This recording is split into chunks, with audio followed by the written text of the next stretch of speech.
Welcome, my friends. It is so good to have you here for this explainer. Today, we're looking at a deeply important topic, and we're going to be decoding a truly crucial community resource from the Australian Psychological Society on preventing and overcoming burnout.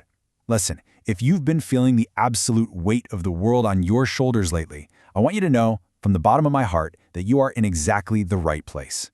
We're going to break this all down together, structurally and clearly, so you can find your way back to yourself. I want you to stop for a second and really ask yourself, are you just tired or is it something more? You know, we so often brush off our deep exhaustion, don't we? We tell ourselves, I just need one good night of sleep and I'll be fine. But if that sleep isn't fixing it, it is incredibly important to recognize that there might be a structural explanation for what you're feeling right now. Your exhaustion is valid and you are absolutely not alone in this. Okay, let's dive into this structured roadmap so you know exactly what to expect. We'll be defining the burnout problem, spotting the warning signs, identifying workplace risk factors, going over strategies for recovery, and finally seeking professional support. Right, Section 1, Defining the Burnout Problem. The very first thing you need to internalize, and I really mean this, is that burnout is not a personal failure. It is a structural issue. It's a widely recognized occupational phenomenon caused by chronic stress, high expectations, and relentless pressure. Now look, some stress is actually good for us. Think of a short-term project where you have the support and resources to actually succeed. That's good stress. Burnout, however, is the exact opposite. It happens when chronic stress meets an under-resourced environment, leaving you feeling like you simply don't have the backing to manage what's in front of you. Now, what's really interesting about this slide is how the World Health Organization breaks this down into a sort of domino effect of three factors. First comes the extreme exhaustion. We're talking high physical, cognitive, and emotional fatigue. And that leads directly to the second domino, feeling disconnected, thinking negatively, and detaching from the people around you. And ultimately, boom, it results in complete ineffectiveness, a massive decrease in confidence, trouble concentrating, and just making mistakes you wouldn't normally make. Moving on to Section 2, Spotting the Warning Signs. You see, burnout creeps up on you gradually. It's sneaky. Its signs can often be mistaken for just normal, everyday stress, or sometimes even depression. The stark physical reality of it is a profound, heavy exhaustion that persists completely regardless of how many hours you sleep. Your body is practically screaming at you that the battery isn't just low, it is entirely depleted. And the emotional toll is just as heavy. You might notice heightened irritability or a creeping sense of hopelessness. But I want to ask you directly, do you ever feel this overwhelming, unhelpful sense of guilt simply for trying to rest? That guilt is a massive red flag for burnout, along with a total loss of motivation for the things that used to bring you absolute joy and satisfaction. Then, burnout literally hijacks your brain's resources. The cognitive signs are very, very real. You might experience surprisingly poor memory, find yourself struggling to concentrate, or suddenly realize that making even the simplest decisions feels impossibly difficult. This often slides into a pattern of cynical or negative thinking that is just so incredibly hard to shake off. Behaviorally, things start to shift as well. It might become a monumental, exhausting task just to get out of bed in the morning. You may find yourself withdrawing from your friends and your usual commitments.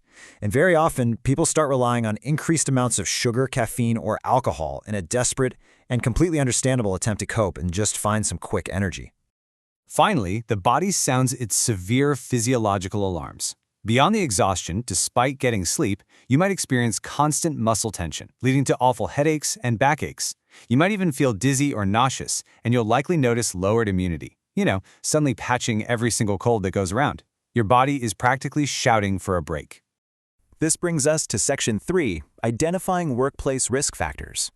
While burnout can definitely happen anywhere, the root causes are very often structural workplace environments, especially for those who work closely with people. So the crucial point is seeing exactly how these structural issues translate into internal feelings. High workloads don't just mean you're busy, they create a feeling of a complete lack of control. Low reward leads to unmet expectations. Unfair treatment breeds a deep feeling of being disrespected.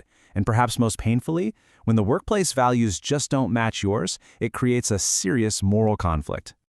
Let's step into the light a bit with Section 4, Strategies for Recovery. There is absolutely hope, my friends. Recovery starts with small, manageable steps to regain control over your well-being. Let's start with an actionable micro-moment you can use right now box breathing. This signals relaxation to the body immediately. Let's just do one cycle together right now. Okay, breathe in for 1, 2, 3. Hold your breath. 2, 3. And breathe out. 2, 3. Wonderful. Just 5 minutes of that away from your desk can work absolute wonders. Next, we must look after the physical body.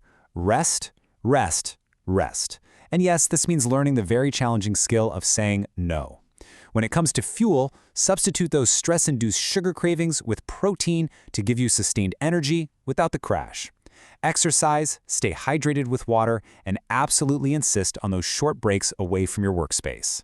You know, we often trap ourselves in unhelpful thinking, telling ourselves, I should do this, or I should do that, which only induces guilt. And this brilliantly illustrates how we can reframe that rigid mindset into a truly empowering statement. I can choose to do what is best for my well-being. Just let that sink in.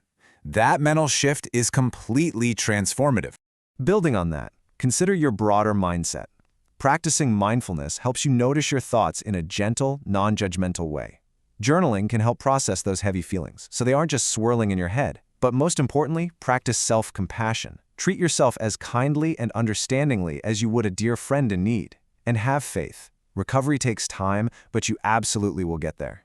To address the root causes, try taking a structured problem-solving approach. Start by honestly assessing and noting the specific factors causing you stress.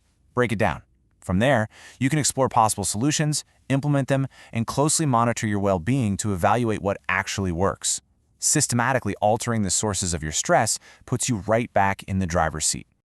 Let's move to and see how this builds into Section 5, seeking professional support.